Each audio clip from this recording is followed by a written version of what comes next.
Welcome to Fast Five, where our three panelists weigh in on 5 separate topics. Let's get started.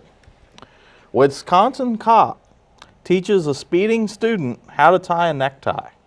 Ron, you're wearing a necktie. You're the only one wearing one tonight. That was so neat what he did. I watched a video of how he stopped a guy. The guy was in a hurry to get to a class at the college, and whether it was true or whether it wasn't, it did touch the officer. And to see him just take his tie off, tie the tie, give it to the guy, and put it back on, I thought was a stroke of genius, and it was a good deal. It made my day. It was for what he did. Colin? I think those are the types of interactions that we should be seeing more with police, and those are honestly the types of interactions we should be seeing publicized. Right. Because cops do this all the time, and I've seen all kinds of these instances occur, whether helping animals, helping other people, helping whatever the case is, and you never hear about them. Right. You hear about the shootings and about the missteps. Yeah, I mean, way too much negative news. All right, number 2.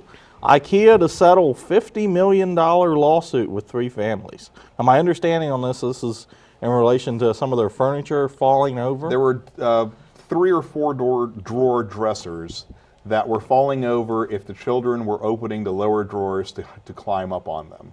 Look, at some point, you cannot legislate good parenting or pure survival instinct. Are you going to sue the manufacturer of a building because your kid jumps off or falls off the balcony?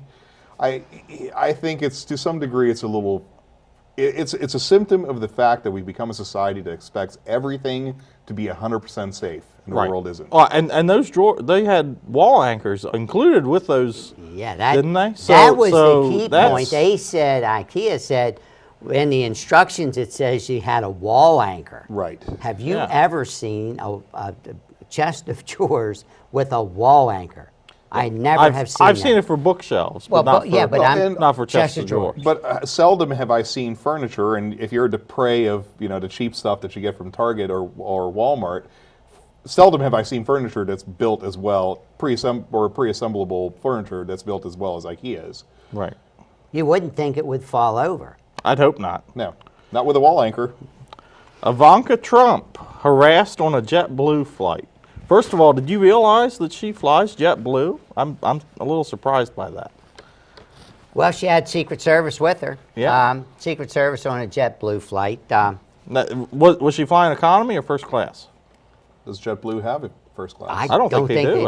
I don't think they do. So First of all, it doesn't matter who you are, you shouldn't be harassed on a plane. Absolutely. Whether you're Ivanka Trump, whether you're Ken Buckler, Colin Poscaroo, or Ryan Bowers, you do not need to be harassed on any flight.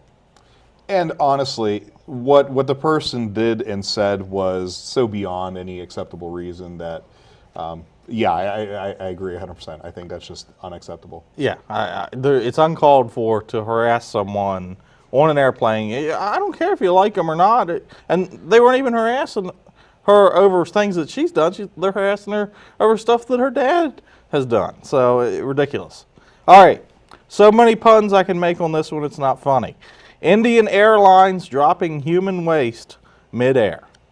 So, all right, who wants to start this crapshoot? And, one of my sources of information, I will say, on this is the Mythbusters, because they did an episode on this. Apparently, it's not uncommon for airliners to drop waste, some mixed normally with a chemical, at cruising altitude. Right.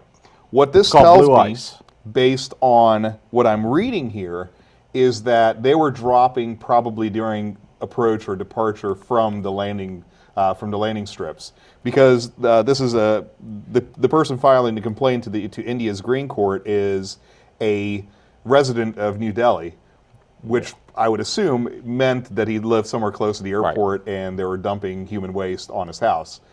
That would be a little bit upsetting. Well, my understanding is that airplanes actually don't have the ability to intentionally dump waste mid-flight. So with that said, I would suspect it would probably be, hey, somebody left the cap open, or poor maintenance practices and they're just leaking. Ron, what do you? Well, the day I went over this, it was really funny. I'm watching the rerun of Apollo 13. Oh. And then Apollo 13, they did just that, where they dumped the waste, and you could watch it Yeah. in space. And I'm thinking, oh my gracious, and then this came out. I think it would burn on reentry. Oh, I'm sure it would burn upon re-entry. Well, they still do that practice with the International Space Station. Yeah, so that is something that I don't know how long it takes it to dissipate. I always was told that if a cow was in a stream and they urinated in a stream, that after it crossed over 3 rocks, it was purified. Now, that's the old tale of the past. What is it? What would be the... I suspect that's a farmer's tale. Well, but you it was know, a tale. well. Yeah. All right. Finally, white nationalists raise millions with tax-exempt charities. Now, these aren't like, you know, hey, national pride, folks. These are like, you know, the Neo-Nazi hey, groups, you know, yeah, neo-Nazis. So, Ron, what do you think? Scary. Yeah. Scary that it's, you know, a 501c3. Scary that it's allowed to be done. Scary the whole way around the, I guess the thought of it. I think it's, first of all, it's scary that these people exist in the first place. But I think from a constitutional standpoint, you have plenty of groups on all kinds of sides that are hateful, that may be using these types of vehicles. So the question is, if it's just speech, it's protected. If they're groups that actually engage in any sort of activity that is not constitutionally protected, and becomes an issue. And, you know, of course, this is deplorable that you have these groups doing this. Right. But Absolutely. you also have to kind of think about it from the point of view of what is deplorable to whom, and just because this particular group is deplorable, or these particular groups are deplorable, does that apply to everybody? I couldn't agree more. So, stay tuned. Last call is next.